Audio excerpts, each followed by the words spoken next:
ন্যায়ের আদেশ দিয়া অন্যায় থেকে মানুষকে বিরত রাখার চেষ্টা করা। ন্যায়ের আদেশ কিভাবে হবে, ভালো কাজের আদেশ কিভাবে হবে? একজন মানুষ নামাজ পড়ে না, তাকে নামাজি বানানো। একজন মানুষ রোজা রাখে না, তাকে দিন বুঝায়া রোজাদার বানানো।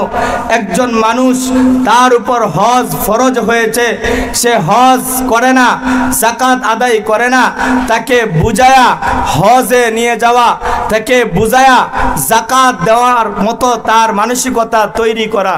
এটা হলো আমর বিল মারুফ, নাহি আনিল মুনকার। আর একটা হলো মানবতার কল্যাণের দ্বিতীয়টা হলো নাহি আনিল মুনকার, অসৎ কাজ থেকে নিষেধ করা। একটা যুবক ছেলে মাদক সাপ্লাই দেয়, তাকে প্রতিহত করা। একজন যুবক সে জিনা করে, তাকে ওই জিনা থেকে প্রতিহত করা।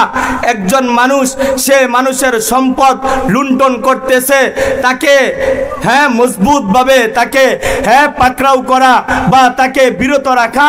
এটা হলো নাহি আনিল মুনকার। তো ও ভাই, মানবতার কল্যাণ কিভাবে হবে?